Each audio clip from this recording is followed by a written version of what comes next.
Welcome back, gardeners and soil lovers. Today, we're diving into a fascinating old-world soil secret, one that was widely used before the Second World War, but has since been forgotten in the age of synthetic fertilizers.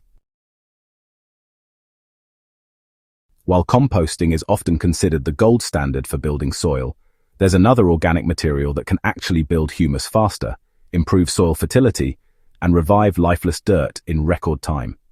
It's simple, natural, and something many of our great-grandparents relied on before chemicals dominated the farming world. Let's uncover this lost soil booster and see how it can transform your garden. The secret material we're talking about is charred organic matter, or what gardeners today often call biochar. Before modern fertilizers, farmers and homesteaders noticed that partially burned plant residues, left over from cooking fires, wood stoves, or even controlled field burnings, had an incredible effect on soil. These dark, porous materials weren't ash, but rather carbon-rich remnants of incomplete burning. When added to soil, they didn't break down quickly like compost or manures. Instead, they stayed in the ground for decades, creating a stable foundation for humus formation and, really supercharging microbial life. To understand why this works so well, let's compare it to compost. Compost is full of nutrients and living microbes, but it decomposes rapidly. That's great for feeding plants quickly, but it also means you need to keep making and adding more compost each season. Biochar, or pre-World War II style charred organic material, acts differently.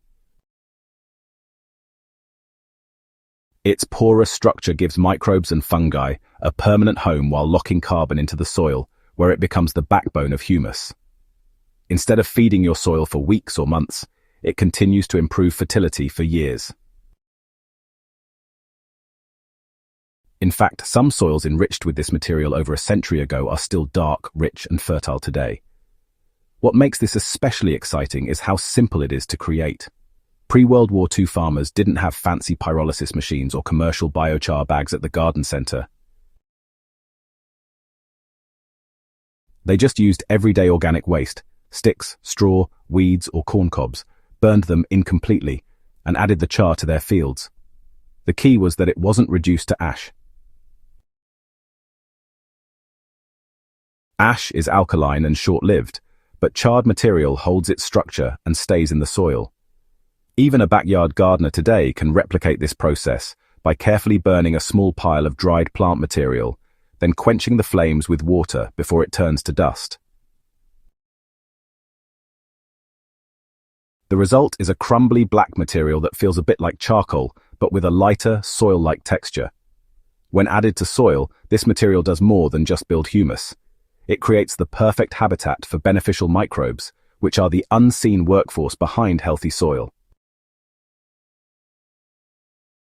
These microbes process nutrients, unlock minerals, and form symbiotic relationships with plant roots.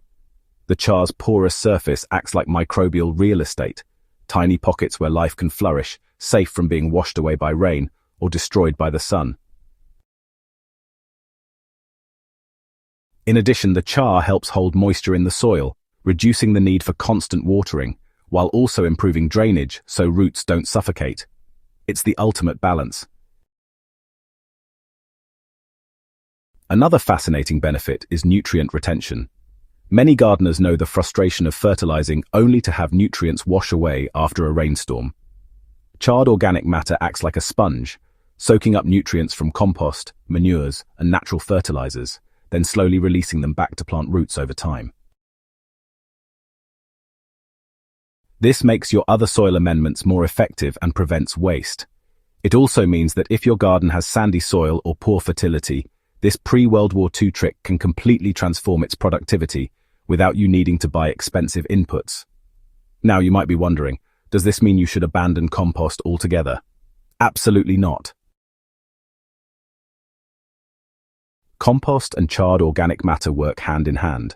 Compost provides the living microbes and quick-release nutrients, while the char provides the structure, habitat, and long-term fertility. When you mix the two, you get a soil-building system that's greater than the sum of its parts. In fact, research has shown that biochar combined with compost increases microbial activity more than either material alone. This mirrors what early farmers unknowingly discovered. By layering charred residues with manures or organic waste, they could create soils that stayed fertile for generations.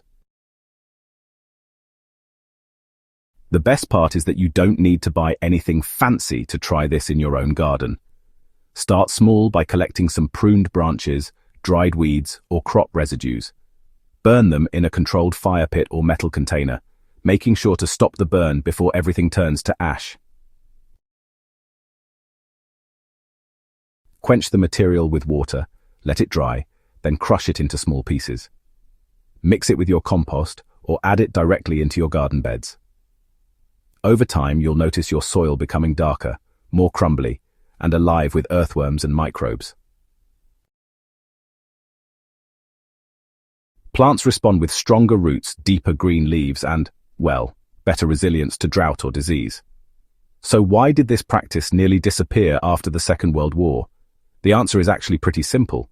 Synthetic fertilizers promised quick, predictable results and were, heavily marketed to farmers. They didn't require the labor of burning and spreading char, so, many of these traditional practices just faded away. But as we've learned, synthetic fertilizers often damage soil life, deplete organic matter, and leave land dependent on constant chemical inputs. Returning to these older methods isn't just nostalgic. It's honestly a path towards sustainable, regenerative gardening that works with nature, not against it. If you've been struggling with poor soil, or you're just tired of constantly feeding your garden with expensive amendments, this pre-World War II soil secret is definitely worth trying. It's natural, low-cost, and time-tested. And best of all, it builds humus, the living foundation of soil, faster and more permanently than compost alone. Thank you for joining me on this gardening journey. If you found this tip helpful and inspiring, I'd absolutely love to hear your thoughts in the comments. Have you ever tried adding charred organic material to your soil? What results did you notice? Share your experiences with the community. We really do learn best when we learn together. And if you want more time-tested gardening hacks, soil secrets, and DIY composting methods, make sure to hit that subscribe button and ring the bell so you never miss a video. Together, we'll keep building soil that feeds not just our plants, but generations to come.